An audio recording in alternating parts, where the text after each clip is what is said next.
All right, we are here at Beach Ball Comics in Anaheim, California for the big Seekers of the Weird kickoff event release. And so we're here with the Disney legend, Rolly Crump, to ask a few questions. So we thank you very much for being here. We were wondering, what did you think when you first learned that Museums of the Weird would be being turned into a comic book? I thought it was great. I thought it was super. I mean, after being buried all these years, right, for it to climb out of its little grave, I just thought it was marvelous. So I think it's a beautiful way to introduce the Museum of the Weird to everyone, and maybe hopefully someday we'll build one, That was exactly what we were thinking as we saw it, yeah.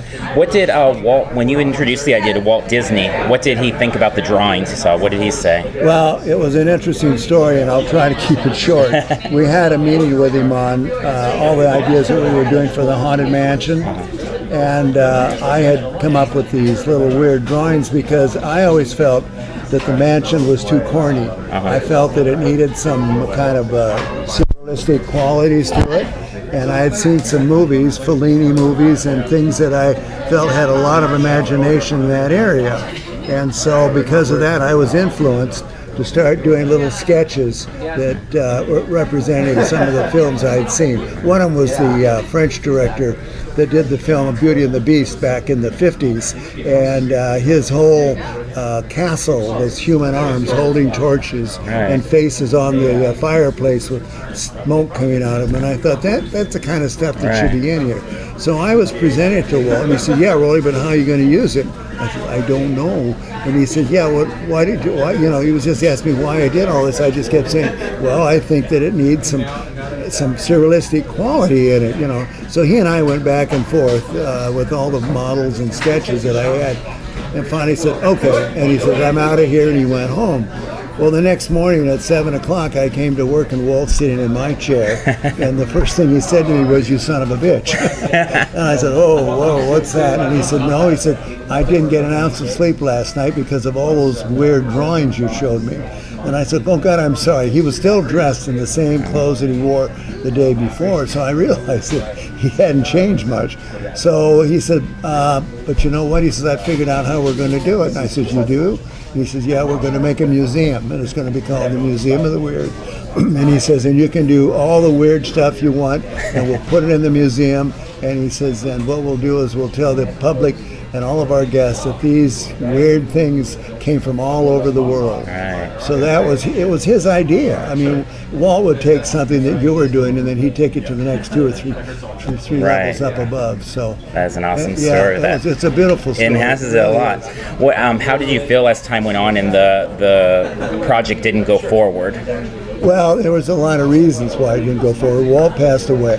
If Walt hadn't, because it was his idea, for God's sakes, and so because he passed away, then it just died. Right. And nobody wanted to mess with it, and so it kind of disappeared. And now it lives again in a new form. Yeah. How much of the Museum of the Weird went into Haunted Mansion? Well, actually, a lot of the sketches that were scheduled to go into the Museum of the Weird were sketches I did for the mansion. Gotcha. One of them in particular is I came up with the idea way back in the beginning when Yale and I were working on the mansion of a seance room. And so what happened was Claude Coates then became the art director, and also Mark Davis. They decided to do a seance room, but as far as I was concerned, it didn't have the impact that I felt it should have. Right. And so that was a little disappointment.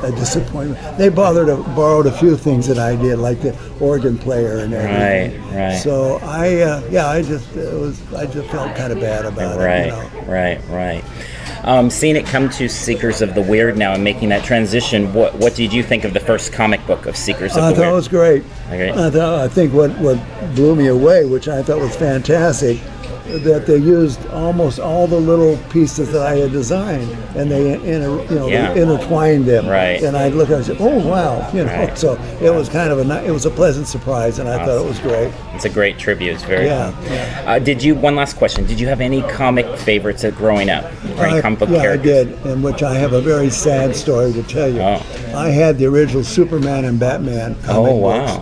And I had them for like 20 years, and finally one day I said, "The hell with them." I just threw a friggin' fortune. Right. No, when I was a kid, those were my two favorite. Wow. In fact, when I'd come home after school, I'd actually put tracing paper over Batman and draw him, and I did the same thing, with Superman. I had to trace the characters to get the feel of them. So yeah, I was just doing that when I was 9, 10 years old. That is awesome. Yeah, and all that brings us today. Drawings. Right. Well, we thank you very much for all your contributions to everything, everything that you've done, and then obviously for letting us live the story here in Seekers of the Weird. So thank you very much. Thank you, Thank sir. you. Thank you Thank you very much.